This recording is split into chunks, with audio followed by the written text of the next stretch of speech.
और आपको बता दें कि यूपी के मुख्यमंत्री योगी आदित्यनाथ अयोध्या पहुंचे हैं। वहां पर कार्यक्रम में उन्होंने शिरकत की है। बता दें कि आज दीपोत्सव मनाया जा रहा है और संबोधन वो कर रहे हैं। क्या कुछ कह रहे हैं वो भी आप सुनिए।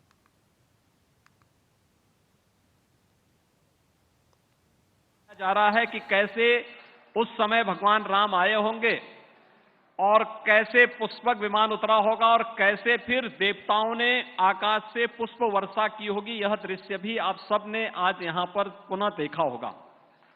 भाइयों बहनों, आज से 7 वर्ष पहले जब हम लोगों ने अयोध्या के दीपोत्सव के कार्यक्रम का शुभारंभ किया था, एक असमंजस की स्थिति थी। कार्यक्रम होना है, नहीं होना है, दीपावली का अयोध्या के साथ जुड़ाव होने के साथ साथ इसका परिणाम क्या होगा। और उस समय सरकार के निर्णय, उस समय के हमारे सभी सहयोगियों ने मिलकर के पूज्य संतों के सहयोग से, जनप्रतिनिधियों के सहयोग से जिस कार्यक्रम को आगे बढ़ाया, आज वह उत्तर प्रदेश का और अयोध्या का एक न केवल बड़ा कार्यक्रम बना है, बल्कि आदरणीय प्रधानमंत्री जी की एक भारत श्रेष्ठ भारत की परिकल्पना को साकार करता हुआ देश और दुनिया का एक यूनिक इवेंट भी बन रहा है। गत वर्ष हमारा सौभाग्य है, आदरणीय प्रधानमंत्री जी स्वयं इस कार्यक्रम के साक्षी बने।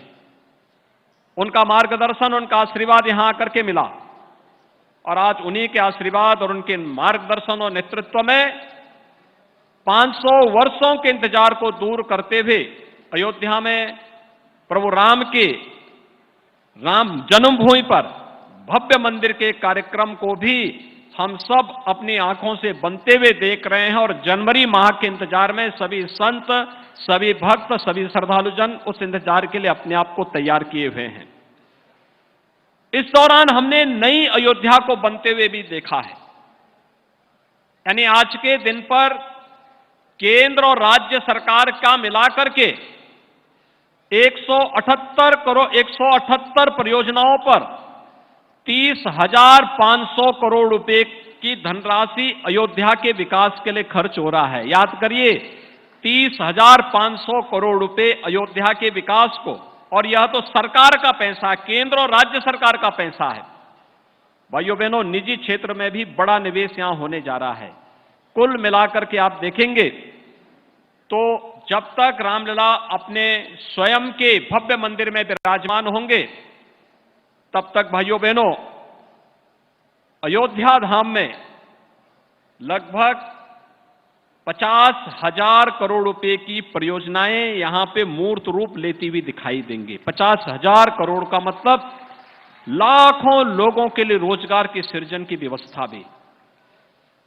अयोध्या, ऐसे ही हर व्यक्ति इसके प्रति आकर्षित नहीं हो रहा है। भगवान ने स्वयं ही कहा कि अवधपुरी सम प्रिय नहीं सोऊ, यह प्रसंग जानहि को। यानी अयोध्या से अधिक प्रिय मेरे लिए और कोई नहीं। यह प्रसंग हर कोई नहीं जानता है। और भाइयों बहनों, अयोध्या को भगवान राम के ही अनुसार उनकी प्रिय नगरी के रूप में प्रस्तुत करने का दायित्व तो डबल इंजन की सरकार पूरी प्रतिबद्धता के साथ निर्वहन करने के लिए तैयार है। और पिछले 9.5 वर्ष से प्रधानमंत्री मोदी जी के नेतृत्व में पूरे देश में और उत्तर प्रदेश में पिछले 6-6.5 वर्ष से जिन कार्यक्रमों को हम लोगों ने यहां पर प्रभावी ढंग से लागू करने का कार्य किया है, वे सब भी आपके पास हैं। भाइयों बहनों, जिस अयोध्या के बारे में भगवान ने स्वयं कहा हो, जन्मभूमि मम पुरी सुहावनी, उत्तर दिशि बह सरजू पावनी। यानी जिस अयोध्या धाम की महिमा को प्रभु अपने श्रीमुख से गा रहे हो, उस अयोध्या धाम के लिए कुछ भी योगदान दे देना, ये जन्म और जीवन दोनों को धन्य करने जैसा होगा।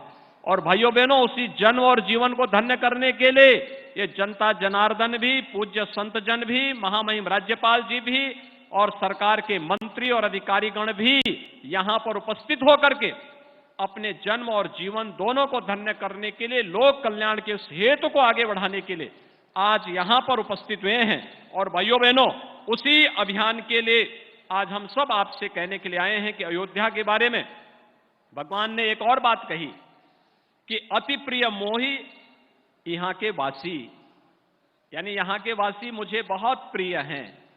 भाइयों बहनों, अगर प्रिय हैं तो हमारा क्या काम है? हमारा भी तो कोई दायित्व बनता है।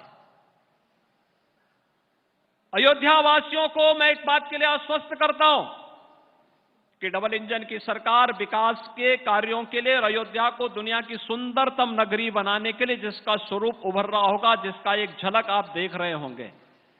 और पिछले 6 बार के दीपोत्सव के कार्यक्रम का परिणाम आज आपको अयोध्या में इस विकास के इस मूर्त स्वरूप को और भगवान राम के इस भव्य मंदिर को देख करके भी एहसास हो रहा होगा। हमारे पूर्वजों ने दीप प्रज्वलन और दीपदान की महत्ता को वैसे ही नहीं रेखांकित किया है।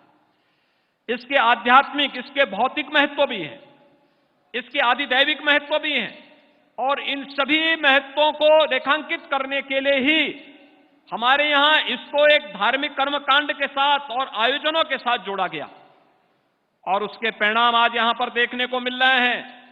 लेकिन अयोध्या वासियों की जिम्मेदारी भी बनती है, जब भगवान रामलला अपने भव्य मंदिर में विराजमान होने के लिए स्वयं आ रहे हैं। 500 वर्षों का एक लंबा इंतजार, कितनी सौभाग्यशाली हमारी पीढ़ी है। पूज्य संतों ने, राजा महाराजाओं ने, योद्धाओं ने, वीर योद्धाओं ने अनेक युद्ध लड़े, और भाइयों बहनों, यहां पे विश्व हिंदू परिषद और राष्ट्रीय स्वयंसेवक संघ के नेतृत्व में चला एक सदी का सबसे बड़ा सांस्कृतिक अभियान, सदैव अशोक सिंघल जी के नेतृत्व में पूज्य संतों ने, पूज्य संत शंकराचार्य स्वामी संतान शांतानंद जी महाराज रहे हो, परमहंस रामचंद्र दास जी महाराज रहे हो, स्वामी वामदेव जी महाराज रहे हो, या फिर गोरखपीठ की परंपरा, चाहे वह पूज्य महंत दिग्विजय नाथ जी महाराज रहे हो, चाहे पूज्य महंत वैद्यनाथ जी महाराज रहे हो, पूरा जीवन एक ही ध्येय को लेकर के, और वह ध्येय था कि भगवान राम के भव्य मंदिर को पुनर्स्थापना के कार्यक्रम को हर हाल में होना है।